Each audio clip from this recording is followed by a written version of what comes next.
Hello and welcome to ENCORE. Today, the latest movie news, including the South Korean A Girl at My Door. It received a 3-minute standing ovation at the Cannes Film Festival. It's your chance to see what the fuss was about. Also on the show, Insecure, a peek at the latest film co-starring the young darling of French cinema, Adèle Exarchopoulos. And the secret to Luc Besson's success. His latest offering, Lucy, has beaten all the records, becoming the biggest French hit abroad in the past 20 years. In China alone, 6 million people watched it on 6,000 screens in just 10 days. All of that and more with our film critic, Lisa Nesselson.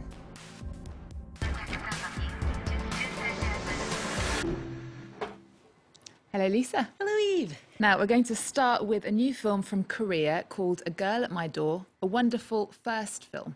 Absolutely. You know, South Korea has a lot of well-established directors, primarily male, and their films are consistently gripping to watch. They tend to be fairly elaborate, a lot of emotional undercurrents. A Girl at My Door is a first film written and directed by a young woman who, to me, feels like a full-blown talent right off the bat. It had its world premiere in Cannes in May, and I have to say, the characters have really stuck with me these few months. So, there's a female police inspector who has been assigned to a small town, and we don't really know why. She seems like an urban personality. There's obviously been some trouble in the big city. Our heroine is conscientious. She's good at her job. She also drinks a lot. There must be a reason. Let's take a look. 새로 오신 소장님이시다. 인사 올려라. 이름이 뭐야? 도희요. 선도희, 너 왜 이렇게 쫓아다녀? 나한테 할 말 있어? 껴다버려! 나 진짜 이렇게 나을 것 같아! 박영아 씨, 이게 내가 지금 당신한테 하는 몇 번째 경고인지 모르겠네요. 야, 너가 친딸이 아닙니다. 이 사람 알지? 조용히 잘 지내면 복귀할 수 있을 거야. And you said the characters have stuck with you. There seem to be a lot of them in that clip. Well, the denizens include, let's say, an old lady who drives like a raving lunatic and really loves tooling along, defying authority. A strange young girl who we saw there who gets bullied by her classmates and just about everybody else. And a man who finds all sorts of novel ways to defy authority. And is it a specifically Korean film, or could this take place anywhere? Well, you know, I have an irrational fear of small towns, but this led me to believe that they can be a microcosm of all the things life has to offer. I'm sure there are police departments and alcoholics and family abuse and community secrets everywhere, but the specifically Korean details are what make this especially interesting for a Western viewer, I'd say. And you have a phobia of small towns. What about the suburbs of Paris? I don't know them that well, but I imagine they're full of interesting people because we're seeing them more and more in movies that are worth seeing. Speaking of, our next film, our French pick of the week, that's called Insecure. Yes, Insecure is another first film written and directed by, co-written and directed by a young woman, and it concerns a central character named Sharif, who we see working as a security guard in a mall that has a lot of shoplifters, and he really could use a lot more help than he gets. He's studying to be a male nurse. He's temporarily living with his parents. He's a guy who's just trying to follow the straight and narrow and live an honest life, and he strikes up a tentative romance with a school teacher who is played by Adèle Exarchopoulos, who made a big splash in Blue is the Warmest Color. So let's take a look. Shérif, shérif, shérif. Ça va les filles? Vous êtes qui? En fait, j'ai été pion pendant 6 ans au collège et je viens juste d'arrêter. Bah passe ensemble mercredi. Ok, d'accord. J'en peux plus de ces deux-là, il faut que tu m'aides là. Tous les jours, ils me pourrissent au magasin. Bah vas-y, je vais voir ce que je peux faire. Mais c'est pas gratuit. T'as compris? Ouais, j'ai compris, ouais. Ça reste entre nous. Ce que je fais là, je leur ferai pas. Ce que je veux, c'est qu'on me foute la paix. So the main character there, he's got a job, he's got a girlfriend. What goes wrong? What could possibly go wrong? Well, to get some genuinely annoying people off his back, he caves in and divulges some inside information to a bad guy, a regional thug who really doesn't understand why Sharif insists on being honest when there's easy money to be made, or so he thinks. As viewers, we can understand why he does it. We can see the pressure he's under, the things he's put up with. And so we feel incredibly sorry and involved when things go go as wrong as they possibly could. And the main character, Sharif, is played by Ira Sachs. Is he a name worth remembering? Absolutely, a name and a face. Once you've seen him, you tend to remember him. It's incredible. He's had distinctive roles in 23 feature films since he got his start in Jacques Audiard's A Prophet in 2009.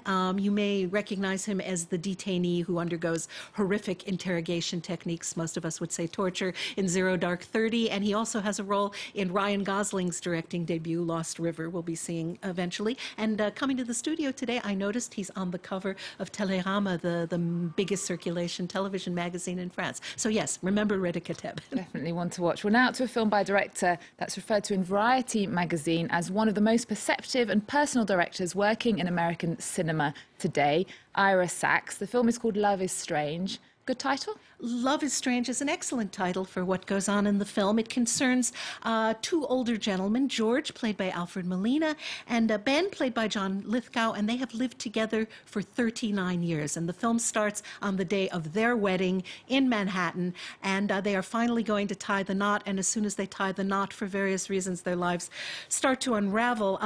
Ben is retired. He receives a small pension. George is still working as the choir master in a Catholic school and church, and unfortunately, when they make their marriage official, their same-sex marriage, he is dismissed from his job, and from one day to the next, all sorts of things go wrong.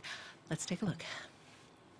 We are gathered here today with the purpose of uniting in matrimony George Esteban Garea, Benjamin Arthur Hull. Yes! Yes! We invited you all here today because, well, you're family. With my private lessons and Ben's pension, we need a place to stay. Hey, have some private time, please? When you live with people, you know them better than you care to. It's a clip from Love is Strange, which has great reviews. You don't love it, though, but it is a story worth telling. Oh, it's absolutely a story worth telling. I'm very much in the minority here. I think it has like 97% positive reviews. For some reason, it just didn't touch me. I saw actors acting. All of the actors are very good, by the way. It's an important story. It touches on the nature of long-term love and how we treat older people and how a housing crunch can really, really weigh on normal life. I saw actors acting up a storm in sometimes artificial situations. Although I do think Marissa Tomei, who we don't see enough of, was really good. Okay, well, now to the most successful French film abroad in 20 years, directed by Luc Besson. It's called Lucy. And if my memory serves me well, you're a big fan of this one. I absolutely had a blast. I didn't expect to, but it's so relentlessly out to entertain that you just have to give in to the rampant silliness, which is very well crafted. You know, Luc Besson is a very smart guy. He's been making movies for decades, and he had the foresight to cast Asian actors, important Asian actors in his films, and to see that that was going to be a huge market, and he sort of paved the way for his films. I think that was just a very smart thing to do. Also, he's been casting people for a long time, like Bruce Willis and Liam Neeson and Scarlett Johansson, and they're all speaking English dialogue. And so people may not realize they are watching a 100% French film when they're watching it. That said, for the admission tickets, here in France, they religiously count every single ticket that is sold. So those statistics are always accurate. Most of the rest of the world counts how much money comes in. So I'm not sure how they tallied this, but it's probably accurate. Okay, well, let's find out more about the success of this film. Luke Schrager reports now on Lucy's success. How do you give a French movie its biggest box office success abroad in 20 years? What happened? All-American leads in the form of Scarlett Johansson and Morgan Freeman. I have no idea. Film the whole thing in English and walk a fine line between action thriller and science fiction. It's a little rudimentary, but you're on the right track. Thank you. It is estimated most human beings only use 10% of their brain's capacity. Imagine if we could access 100%. Interesting things begin to happen. International audiences have gone mad for Lucy, racking up more than 52 million ticket sales. Before the movie came out in July, the previous French record holders were Taken 2 and The Fifth Element, all films directed or produced by Luc Besson. Speaking by phone from Los Angeles, the French director retained a sense of modesty over his success. It's unbelievable. It's a real pleasure to see I've not been forgotten, that I'm still around. It's nice to hear after all these years. Out in 60 countries so far, Lucy's also seen particular success in China. In just 10 days, it drew 6 million viewers. In fact, the country's become something of a target export market for French cinema. I can feel every living thing. Since when did you start writing Chinese? It's the audience of the future. There are more and more of them. It's where you've seen them building more cinemas than anywhere else over the last 5 years. The figures are crazy. They're building 10 a day in China. There are 18,000 screens. Unbelievable. And Lucy's all-conquering march may not be over. Luc Besson said the movie's success could push him to make a sequel. So a sequel, Lisa, is that possible? Well, he was not that long ago, he was saying, no, given what happens to the character, that's not going to be possible. But his imagination and his sense of finance will probably kick in some way. We may well see Lucy too. Okay, well, just before we go, Arabic cinema is being celebrated in 2 film festivals in and around Paris this week. Well, it goes without saying that filmmaking talent in the Arab world is incredibly abundant, and with recent events there are a lot of stories to recount. The Algerian filmmaker Tariq Tegua, for example, was just given a retrospective at the Vienna International Film Festival. He's got a new film coming out in March that people got a sneak peek at, and also the use of new media and the immediacy of cell phones and Skype to tell stories in documentary form. We're seeing a lot of that, and it's very exciting. Okay, well, Lisa, thank you so much for joining us. We'll see you next week, and we're going to leave you with a clip from the film Silvered Water, Syria Self-Portrait, which is showing in Paris at the Arab Spring Film Festival. It's a relentless chronicle of the horrors of the war told through eyewitness accounts shot on cell phones. Remember our website, we're also on Twitter and Facebook. There's more news coming up on France 24 after this.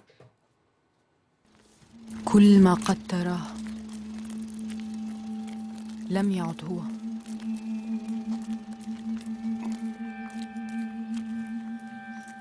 بكر بالليل ما تطول.